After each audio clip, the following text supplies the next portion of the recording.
Hi friends, വിഷ്ണുശാലിനിയുടെ പുതിയ എപ്പിസോഡിലെ police സ്റ്റേഷനിൽ തിരിച്ചെത്തുന്ന ഭാമ വിഷമത്തോടു കൂടെ അവിടെ ഇരിക്കുകയാണേ. അങ്ങനെ ഭാമ പറയാണ്, അവൻ എന്നെ കാണണ്ടെന്ന് പറഞ്ഞു. രാഘവേട്ടൻ പറയും, ഭാമേ, ഇതെല്ലാം നീ ചെയ്തു കൂട്ടിയതിന്റെ ഫലമാ. കെട്ടിപ്പൂട്ടി വെച്ചിട്ട് എന്തായി? അവനിപ്പോ നിന്നെ തള്ളി പറഞ്ഞില്ലേ? സഹി കേട്ടിട്ടാ നിന്റെ പട്ടാള ചിട്ടയോട് കൂടിയുള്ള കുടുംബ ഭരണം കൊണ്ട് പൊറുതി മുട്ടിയിട്ടാ എന്റെ കുഞ്ഞ് അങ്ങനെയൊക്കെ പറഞ്ഞത്. ഭാമേ, അടക്കുകയാണെങ്കിൽ മടിയിൽ വെക്കാം, പക്ഷെ അടക്കം വരാണെങ്കിലേ കാര്യങ്ങൾ മാറും. അത് നീ മനസ്സിലാക്കാത്തതാ ഇപ്പോഴത്തെ എല്ലാ കുഴപ്പത്തിന്റെയും കാരണം. അപ്പോഴും ഭാമ പറയും, രാഘവേട്ടാ, ഞാൻ അവന്റെ അമ്മയാ. അവന്റെ കാര്യത്തിൽ അല്പം സ്നേഹക്കൂടുതൽ കാണിക്കും. അത് അവനോടുള്ള ഇഷ്ടം കൊണ്ടാ. അത് അവനെന്താ മനസ്സിലാക്കാത്തത്? അപ്പൊ രോഹിത് പറയും, സത്യമ്മയുടെ ഇഷ്ടം പറയുന്നു, വിഷ്ണുബ്രോയുടെ ഇഷ്ടം പറയുന്നു. സ്നേഹത്തിന്റെ തുലാസിൽ നോക്കുമ്പോ മുൻതൂക്കം വിഷ്ണുബ്രോയ്ക്ക് തന്നെയാണ് സത്യമ്മേ. ശാലിനിയൊത്തുള്ള ഒന്നിച്ചുള്ള ജീവിതം അത് മാത്ര വിഷ്ണുബ്രോ ആവശ്യപ്പെടുന്നത്. ശ്യാം പറയും, എന്റെ കുഞ്ഞച്ചിയുടെ പേര് കേൾക്കുന്നത് പോലും സത്യമ്മയ്ക്ക് വെറുപ്പായിരുന്നു. ആ വെറുപ്പ് വിഷ്ണുവേട്ടൻ കാണിക്കുന്നത് സത്യമ്മയോടാ. ഇനി ആ വെറുപ്പ് മാറണമെങ്കിലേ സത്യമ്മയ്ക്ക് എന്റെ കുഞ്ഞേച്ചിയോടുള്ള വെറുപ്പ് മാറണം എന്ന് പറയുമ്പോ ഭാമ പറയും, ശ്യാമ മതി എന്ന് പറഞ്ഞ് ദേഷ്യപ്പെടാൻ തുടങ്ങുമ്പോഴേക്കും ഭാമേ എന്ന് വിളിച്ച് രാഘവേട്ടൻ അവിടുന്ന് എഴുന്നേറ്റിട്ട് പറയും, നിന്റെ വാശി പറയുന്നതെല്ലാം ജയിക്കണം എന്നുള്ള അഹങ്കാരം, പിന്നെ ഒരിക്കലും മാറാത്ത ഈ ധാഷ്ട്യം അതെന്ന് അവസാനിക്കുന്നു അന്നേ ഈ വീട് രക്ഷപ്പെടൂ, ഈ വീട്ടിലുള്ളവരും രക്ഷപ്പെടൂ. ദേ, ഇനി നീ സ്വയം തെറ്റുകൾ മനസ്സിലാക്കി തിരുത്താൻ ഒരുങ്ങിയില്ലെങ്കിലേ ഇപ്പം മുഖം തിരിച്ചവൻ നാളെ നിനക്ക് നേരെ നിന്ന് കല്ലെറിയാനും മടിക്കില്ല. കാരണം സ്വയം നന്നാവാനുള്ള നിന്റെ സമയം കഴിഞ്ഞു ഭാമേ പറഞ്ഞ് പോവാൻ തുടങ്ങാ. ശേഷം തിരികെ വന്നിട്ട് പറയും, പിന്നെ മറ്റൊന്നുകൂടെ നീ മനസ്സിലാക്കിക്കോ, വിഷ്ണുവിനെ പുറത്തു കൊണ്ടുവരണമെങ്കിലേ അത് ശാലിനി കൊണ്ട് മാത്രമേ കഴിയൂ. നീ പലപ്പോഴും പൂച്ചിച്ച് തള്ളിയിട്ടുള്ള ആ കളക്ടർ പദവി കൊണ്ട് മാത്രമേ കഴിയൂ. ചന്ദ്രബോസിനെ പോലുള്ള മുട്ടാളന്മാരെ എതിരിടാനേ ചന്ദ്രബോസിനെ പോലുള്ളവരുടെ തലയ്ക്ക് മുകളിൽ നിൽക്കുന്ന ശാലിനിക്ക് കഴിയൂ. അതുകൊണ്ട് മനസ്സിലെ എല്ലാ ദേഷ്യവും അവസാനിപ്പിച്ച് മകന്റെ രക്ഷയെ കരുതി ശാലിനിയെ സ്നേഹിക്കണമെന്നൊന്നും ഞാൻ പറയുന്നില്ല, വെറുക്കാണ്ടിരുന്നൂടെ? അപ്പോഴും ഭാമയ്ക്ക് മുഖം തിരിക്കാൻ അറിയോ? രാഘവേട്ടൻ പറയും, ഇത് നിന്റെ നന്മയ്ക്ക് വേണ്ടി പറയുന്നതല്ല, നമ്മുടെ മോൻ വിഷ്ണുവിന്റെ നന്മയ്ക്ക് വേണ്ടി പറയുന്നതാ. നിനക്ക് കേൾക്കാൻ പറ്റുമെങ്കിൽ കേൾക്ക്, ഇല്ലെങ്കിൽ വേണ്ട എന്നൊക്കെ ഇങ്ങനെ നല്ല സങ്കടത്തിലും ദേഷ്യത്തിലും പറയണേ. പപ്പിയപ്പോ വിചാരിക്കും, അപ്പോ വിഷ്ണു അച്ഛൻ വരില്ല അല്ലേ? അച്ഛൻ പറഞ്ഞത് സത്യ, വിഷ്ണു അച്ഛനെ കൊണ്ടുവരാൻ ചേച്ചിയമ്മയ്ക്ക് മാത്രമേ കഴിയൂ. അപ്പോ സത്യ ഒന്ന് വിളിക്കാം, വിഷ്ണു അച്ഛനെ രക്ഷിക്കേണ്ടത് ഞങ്ങളുടെ ആവശ്യം തന്നെയല്ലേ എന്ന് പറഞ്ഞുകൊണ്ട് പപ്പിമോൾ അകത്തേക്ക് കയറി പോവാ. ഇത്രയും പറഞ്ഞ് രാഘവേട്ടൻ അകത്തേക്കും. അപ്പൊ ഭാമ അവിടുന്ന് എഴുന്നേറ്റിട്ട് രോഹിത്തിനോടും ഷാമയോടും അങ്ങനെ എല്ലാരും ഉണ്ടല്ലോ, നിങ്ങൾ പറ, ഞാൻ എന്താ ചെയ്യേണ്ടത്? എനിക്ക് എന്റെ മോനെ വേണം. ഇത് കേൾക്കുമ്പോ രാഘവേട്ടൻ റൂമിന്റെ അവിടെ എത്തിയിട്ട് തിരിഞ്ഞു നോക്കുക. എന്നിട്ട് പറയും, ഭാമേ, അതിനെ ശാലിനി തന്നെ വിചാരിക്കണം. അവളുമായിട്ടെ നീ രമ്യതയിലാവണം, എന്നാലേ നിന്റെ മോൻ രക്ഷപ്പെടൂ. അക്കാര്യം പറയുമ്പോ ഭാമ പിന്നൊന്നും പറയാൻ നിൽക്കാതെ അതിന് താല്പര്യമില്ല എന്നുള്ള മട്ടില് അവിടുന്ന് പോവാണ്. അങ്ങനെ വരാന്തയിലേക്ക് പോകുന്ന കാണുമ്പോ രാഘവേട്ടൻ പറയും, നന്നാവില്ല, എത്ര പറഞ്ഞാലും നന്നാവില്ല, നശിക്കട്ടെ, എല്ലാം നശിക്കട്ടെ എന്ന് പറഞ്ഞ് അകത്തേക്ക് കയറി പോവാണ്. ഭാമയാണെങ്കിൽ പുറത്തു പോയിട്ട് വിഷ്ണു സ്റ്റേഷനിൽ വെച്ച് പറഞ്ഞ കാര്യങ്ങൾ ആലോചിക്കണേ. ശാലിനിയെ അംഗീകരിക്കാതെ അമ്മ എന്റെ മുന്നിൽ വന്ന് നിൽക്കരുത് എന്ന് പറഞ്ഞതും രാഘവേട്ടൻ ഇപ്പൊ പറഞ്ഞതും നിന്റെ അഹങ്കാരം എന്ന് മാറുന്നേ അന്ന് ഈ വീട് രക്ഷപ്പെടൂ. അങ്ങനെ ഇപ്പൊ വിചാരിക്കും, എല്ലാവരും എന്നെ കുറ്റപ്പെടുത്താ, എന്റെ മകൻ പോലും എന്നെ ഒറ്റപ്പെടുത്തി, അവനെന്നെ കാണുന്നത് പോലും വെറുപ്പാണെന്ന് അവൻ പറഞ്ഞു. പക്ഷെ എനിക്ക് അവനെ വെറുക്കാൻ പറ്റില്ല. അവൻ എന്റെ കൈ കൊണ്ട് എനിക്ക് കുറച്ച് ഭക്ഷണം ഉണ്ടാക്കി കൊടുക്കണം, അത് ഞാൻ തന്നെ കൊടുക്കണം എനിക്ക് എന്ന് പറഞ്ഞ് അടുക്കളയിലേക്ക് ചെല്ലണേ. എന്നിട്ട് വിചാരിക്കും, എത്ര നാളായി എന്റെ കൈ കൊണ്ട് അവന് ഭക്ഷണം ഉണ്ടാക്കി കൊടുത്തിട്ട്. പലരും കൊണ്ടുവന്ന് കൊടുക്കുന്ന ഭക്ഷണത്തിന്റെ രുചി അവൻ പറയാറുണ്ട്, പക്ഷേ അവൻ ആദ്യമായി രുചി എന്താണെന്ന് അറിയിച്ചു കൊടുത്തത് ഞാനല്ലേ? ഞാൻ കൊടുത്ത ഭക്ഷണം കഴിച്ചല്ലേ അവൻ വലുതായത്. അതുകൊണ്ട് ഞാൻ എന്റെ മോനെ എന്റെ കൈകൊണ്ട് ഭക്ഷണം ഉണ്ടാക്കി കൊടുക്കാൻ പോവാ, അവൻ കഴിക്കുമെന്ന് അറിയണല്ലോ എന്ന് പറഞ്ഞിട്ട് വെജിറ്റബിൾസ് ഒക്കെ കട്ട് ചെയ്യുന്നുണ്ട്. പിന്നെ മിക്സിയൊന്നും ഉപയോഗിച്ചല്ല, അമ്മിയിൽ വെച്ച് തേങ്ങ ഒക്കെ ഇങ്ങനെ അരച്ചെടുക്കുന്നുണ്ട്. അങ്ങനെ കഷ്ടപ്പെട്ട് ഭക്ഷണം ഉണ്ടാക്കി കൊടുക്കാൻ തുടങ്ങുകയാണ് സത്യഭാമ അവിടെ. ശേഷം പിന്നീട് കാണിക്കുന്നത് ശാലിനി കുടുംബശ്രീ വീട്ടിലെത്താണ്. വണ്ടിയുടെ ശബ്ദം കേൾക്കുമ്പോഴേക്കും ശാരദാമ്മ പുറത്തേക്ക് ഓടി വരും. എന്തായി മോളെ, എന്തായി കാര്യങ്ങള്? ശാലിനി പറയും, ചന്ദ്രബോസ് അയാളുടെ ഗുണ്ടായിസം കാണിക്കാനുള്ള ഒരുക്കത്തിലാ. അയാളെ ഏത് രീതിയിൽ ഒതുക്കിയിട്ടാണെങ്കിലും വിഷ്ണുവേട്ടന് ജാമ്യം വാങ്ങിക്കണം. ശാരദാമ്മയ്ക്കും അപ്പൊ ജാമ്യം കിട്ടിയില്ലേ? ശാലിനി പറയും, ഇല്ല അമ്മേ, അയാൾ തരില്ല. എഴുതി വെച്ചിരിക്കുന്ന വകുപ്പുകളെല്ലാം ആ രീതിയിലാ. പകയ അയാൾക്ക് എന്നോടും വിഷ്ണുവേട്ടനോടും സത്യാമ്മയോടും അത് അയാളെ ശരിക്കും കാണിക്കുകയും ചെയ്യുന്നുണ്ട്. ശാരദാമ്മ പറയും, അയാളെ ACP അല്ലേ മോളെ? കളക്ടർ പറയുന്നത് കേട്ട് നിയമം നടപ്പിലാക്കേണ്ട ആള്. ശാലിനി പറയും, പക്ഷേ അയാളുടെ അധികാര പരിധിയിലൊന്നും നമുക്ക് ഇടപെടാൻ കഴിയില്ല. അവിടെ അയാളെ നിയമത്തിന്റെ പിടിപാടുകൊണ്ട് എന്തൊക്കെ ചെയ്യാൻ പറ്റുമോ അതൊക്കെ ചെയ്യുന്നുണ്ട്. വീണ് കിട്ടിയൊരവസരം അത് അയാൾ പാഴാക്കില്ല. ശാരദാമ്മയ്ക്കും ഇനിയിപ്പോ എന്ത് ചെയ്യും മോളെ?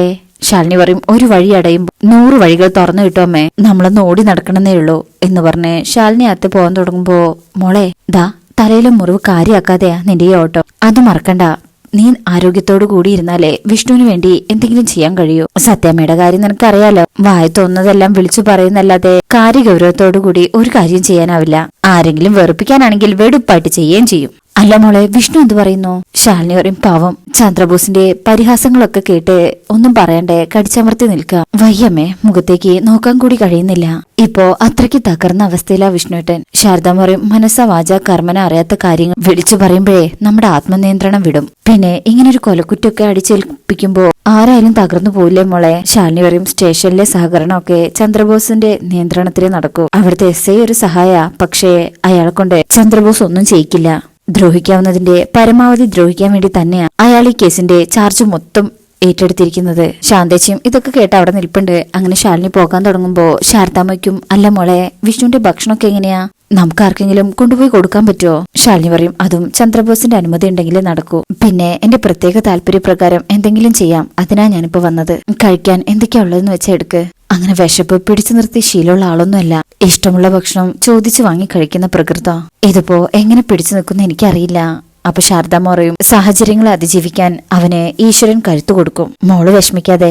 പിന്നെ വിഷ്ണുവിന് ചുറ്റുമുള്ള ശത്രുക്കളുടെ കാര്യം അത് ഈശ്വരൻ നോക്കിക്കോളും. അധികാരമേ ചിലർക്കൊക്കെ അഹങ്കാരം. ആ അഹങ്കാരത്തിനുള്ള ശിക്ഷ ഈശ്വരന് കൊടുക്കാൻ കഴിയൂ. നീ പ്രാർത്ഥിക്കേ, എന്നിട്ട് ഇതെല്ലാം തരണം ചെയ്ത് മുന്നോട്ടു പോകാനുള്ള കരുത്തും ആരോഗ്യം തരണേന്ന് പറയേ. ശാന്തേച്ചിയോട് പറയും, ശാന്തേ, വിഷ്ണുവിന് കൊടുക്കാനേ ഒരു കാരിയറിലെ കുറച്ച് ഭക്ഷണങ്ങൾ എടുത്തു വെക്കേ. ശാലിനി ഇപ്പൊ അങ്ങോട്ട് പോവും, അങ്ങ് കൊടുത്തു വിടാം. ശാന്തേച്ചി പറയും, ഞാനിപ്പൊ എടുത്തു വെക്കാം ശാരദമ്മേ എന്ന് പറഞ്ഞ അത്ത് പോവാ. ശാലിനിയും കൂടെ പോകാൻ തുടങ്ങുമ്പോ ശാരദമ്മ, മോളെ, ഒരു 100 കാര്യങ്ങൾ തലയിൽ വെച്ചിട്ടാ നിന്റെ ഈ ഓട്ടം. അത് കാണുമ്പോ ഞാനിപ്പൊ എന്നെ തന്നെയാ ഓർക്കുന്നത്. ഒരു കൈസഹായത്തിന് പോലും ആരും ഇല്ലല്ലോ മോളെ. ശാലിനി ഒരിക്കും, അമ്മയ്ക്ക് ആരായിരുന്നു അമ്മ ഉണ്ടായിരുന്നത്? ഇതിപ്പോ ചരിത്രം ആവർത്തിക്കുകയാണെന്ന് വിചാരിച്ചാ മതി. അച്ഛനൊന്നും ജയിലിലൊന്നുമല്ല, അതിനേക്കാളും കഷ്ടത്തിലായിരുന്നില്ലേ? ഇതിപ്പോ ലോക്കപ്പിലെങ്കിലും ഉണ്ടെന്നുള്ളൊരു സമാധാനമുണ്ട്. ശാരദാമ്മ പറയും, ദുഃഖം കൊണ്ട് കൂടാരങ്ങൾ കെട്ടാൻ വിധിക്കപ്പെട്ടവരാണ് മോളെ നമ്മൾ. അറിഞ്ഞുകൊണ്ട് സങ്കടം ഏറ്റുവാങ്ങിക്കുന്നു. എന്റെ മക്കളെങ്കിലും രക്ഷപ്പെടുന്നു ഞാൻ വിചാരിച്ചു. ഇല്ല, ഞാനിനി ഒന്നും ആഗ്രഹിക്കുന്നുമില്ല. വരുന്നതെല്ലാം വരട്ടെ, അനുഭവിക്കാം. അതിന് ഞങ്ങൾ തയ്യാറാ. അതൊക്കെ പോട്ടെ. നീ വിഷ്ണുവിനോട് മനസ്സ് വിഷമിപ്പിക്കരുതെന്ന് പറയണം. അവൻ തളർന്നു പോയാലും അവന് ശക്തി പകരേണ്ടത് നീയാ. നിന്റെ വാക്കുകളാ. ജീവിതത്തിലെ തോൽവികൾ ഉണ്ടാകും, പുച്ഛിക്കപ്പെടുകയും ചതിക്കപ്പെടുകയും എല്ലാം ഉണ്ടാകും. എന്നാ നമ്മൾ ചെയ്ത പ്രവൃത്തി നല്ലതാണെന്ന് ഉറപ്പുണ്ടെങ്കിൽ ഏതെങ്കിലും ഒരു നാൾ നമ്മുടെ തേടി വിജയം വരും, അതുറപ്പാ. എന്നിങ്ങനെ പറയുമ്പോ ശാലിനിക്കും ഒരു ധൈര്യം കിട്ടുന്നുണ്ട്. ശേഷം അവിടുന്ന് കട്ട് ചെയ്തിട്ട് പിന്നീട് കാണിക്കുന്നത് സത്യാമ്മയുടെ വീട്ടിലെ ബാമയുടെ വിഷ്ണുവിന് വേണ്ടി ഫുഡ് ഉണ്ടാക്കാണേ. മാമ്പഴപ്പുളിശ്ശേരിയൊക്കെ ഉണ്ടാക്കുന്നുണ്ട്. ഇത് വിഷ്ണുവിന് ഏറ്റവും ഇഷ്ടമുള്ള മാമ്പഴപ്പുളിശ്ശേരിയാ. ഇതിന്റെ രുചിയെക്കുറിച്ച് അവൻ അവന്റെ കൂട്ടുകാരോട് പറഞ്ഞിട്ട് അവരെ കൂട്ടി അവൻ ഇവിടെ വന്നത് ഞാൻ ഇപ്പോഴും ഓർക്കുന്നുണ്ട്. പിന്നെതാ പാവയ്ക്ക കൊണ്ടാട്ടം, ഇതും എന്റെ മോന് വലിയ ഇഷ്ടം. പപ്പടം അതും ആയിട്ടുണ്ട്. പിന്നെ ഉള്ളിത്തോരൻ വെച്ചില്ലല്ലോ, ഇത് പലപ്പോഴും അവൻ എന്നെ കൊണ്ട് പറഞ്ഞു ചെയ്യിക്കാറുണ്ട്. എന്തായാലും ഇതെല്ലാം കൊടുത്ത് എന്റെ മോന് നല്ലൊരു ഊണ് കൊടുക്കണം. അവൻ മനസ്സ് നിറഞ്ഞു കഴിക്കട്ടെ എന്നൊക്കെ ഇങ്ങനെ വിചാരിക്കാ. ശേഷം അതെല്ലാം പാക്ക് ചെയ്ത് പോലീസ് സ്റ്റേഷനിലേക്ക് പോവാണേ. അങ്ങനെ പോലീസുകാരോട് പറയും, എന്റെ മകൻ വിഷ്ണുവിനെ കാണാനായിട്ടാ, അകത്തുണ്ട്, ചെന്ന് കണ്ടോളൂ എന്ന് പറയുമ്പോ ബാമ അകത്തേക്ക് പോവും. അങ്ങനെ ബാമ വരുന്നത് കാണുമ്പോ തന്നെ വിഷ്ണു മുമ്പ് നിന്നതുപോലെ അവിടേക്ക് മാറി നിൽക്കാണ്. അതായത് മുഖം കൊടുക്കുന്നില്ല. അങ്ങനെ പോലീസ് എന്താ എന്ന് വെക്കുമ്പോ ബാമ പറയും, സാർ, ഞാൻ ആ ലോക്കപ്പ് കിടക്കുന്ന വിഷ്ണുവിന്റെ അമ്മയാ. ഈ ഭക്ഷണം എനിക്ക് അവനൊന്ന് കൊടുക്കണം. അപ്പൊ അവര് പറയും, അതല്ല, ACP സാർ ഇവിടെ ഇല്ലല്ലോ. അത് മാത്രമല്ല പുറത്തുനിന്നുള്ള ഒന്നും തന്നെ. അപ്പോഴേക്ക് ബാമ പറയും, ഇത് കുറച്ച് ഭക്ഷണമല്ലേ, ഞാൻ അവന്റെ അമ്മയല്ലേ. എന്റെ മകൻ ഇവിടെ ഈ അവസ്ഥയിൽ കിടക്കുമ്പോ അവനിവിടെ എന്തെങ്കിലും കഴിച്ചോ ഇല്ലയോന്നറിയാതെ ഞാൻ എങ്ങനെയാ അവിടെ ഇരുന്ന് മനസ്സമാധാനത്തിൽ കഴിക്കുക? മക്കൾ പട്ടിണി ഇരുന്നാ മക്കൾക്ക് അത് കുഴപ്പമില്ലായിരിക്കും, പക്ഷേ കത്തി ഉരുകുന്നത് അമ്മമാരുടെ ഉള്ളായിരിക്കും. എനിക്കറിയാം എന്റെ മകൻ ഒന്നും കഴിച്ചിട്ടില്ലെന്ന്. അതിന്റെ നീറ്റലും വേദനയും എനിക്ക് അനുഭവപ്പെടുന്നുണ്ട്. ഇതൊക്കെ വിഷ്ണു കേൾക്കുന്നുണ്ട്. വിഷ്ണുവിന് അപ്പോഴും ബാമയോടുള്ള ദേഷ്യം തന്നെയാ. അങ്ങനെ ബാമ പറയണേ, എന്റെ ഇടനെഞ്ചിലുണ്ട് അവന്റെ വയറിന്റെ ആന്ത്. സാറേ, ഇതൊന്ന് കൊടുക്കാൻ സമ്മതിക്കണം. സാർ, നിങ്ങൾക്കുള്ളതില്ലൊരമ്മ. അങ്ങനെയൊക്കെ പറയുമ്പോ ആള് പറയും, ശരി, അവിടെ കൊടുത്തിട്ട് പൊക്കോളൂ. അങ്ങനെ ബാമ സന്തോഷത്തോടു കൂടി സെല്ലിന്റെ അടുത്തേക്ക് പോകും. മോനെ എന്ന് വിളിക്കുമ്പോ തന്നെ വിഷ്ണു പറയും, നിങ്ങളോട് ഞാൻ ഇങ്ങോട്ട് വരരുതെന്ന് പറഞ്ഞിട്ടുള്ളതല്ലേ. ബാമ പറയും, അതിന് എനിക്ക് എങ്ങനെ സാധിക്കൂടാ? ഈ അമ്മയുടെ ജീവനെന്ന് പറയുന്നത് നീയാ.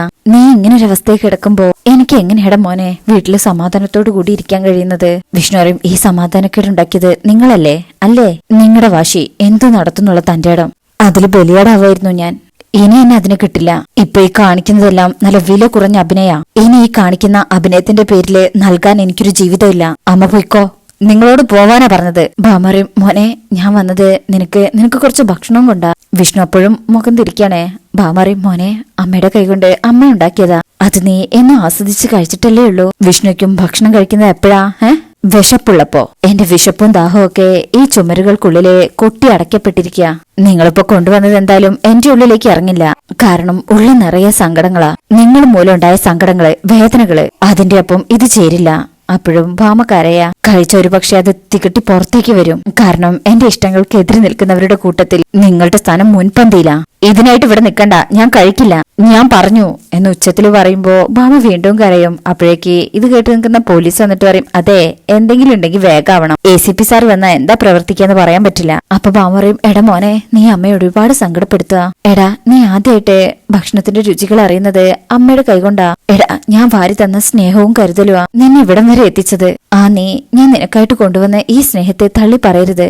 എടാ, ഈ അമ്മയുടെ ചങ്ക് തകർന്നു പോകും. ഹൃദയം പൊട്ടി ഒരുപക്ഷെ ഇവിടെ മരിച്ചു വീഴും. അപ്പൊ വിഷ്ണു പറയും, നിങ്ങൾ സങ്കടപ്പെടുത്തുന്നത് എന്നെയാ. ഇഷ്ടമില്ലാത്ത കാര്യങ്ങൾ വീണ്ടും വീണ്ടും അടിച്ചേൽപ്പിക്കുന്നു. എന്നാ എന്റെ ഇഷ്ടങ്ങളൊന്നും അംഗീകരിച്ച് തരുന്നുമില്ല. ഭാമയ്ക്കും, എടാ, അപ്പൊ ഞാനിത് തിരിച്ചു കൊണ്ടുപോകണമെന്നാണോ നീ പറയുന്നത്? വിഷ്ണു പറയും, ഞാൻ പറഞ്ഞു, അത് കഴിക്കാനുള്ള വിശപ്പ് എനിക്കില്ല. അപ്പൊ ഭാമ പറയും, ശരി, ഞാൻ ഇതിവിടെ വെക്കാം. മോന് വിശപ്പുള്ളപ്പോ എടുത്ത് കഴിച്ചാ മതി. അങ്ങനെ പോലീസിനോട് പറയും, അവൻ ആവശ്യപ്പെടുമ്പോ ഇതെടുത്തു കൊടുത്താൽ മതി, ഞാനിതിവിടെ വെക്കാം എന്ന് പറഞ്ഞ് അതവിടെ നിലത്ത് വെക്കും. അങ്ങനെ ഭാമ എടുത്ത് പോകാൻ തുടങ്ങുമ്പോ വിഷ്ണു അറിയും, ദേ, അവരോട് ആ ഭക്ഷണം എടുത്തോണ്ട് പോകാൻ പറ എന്ന് ഉച്ചത്തിൽ പറയാ.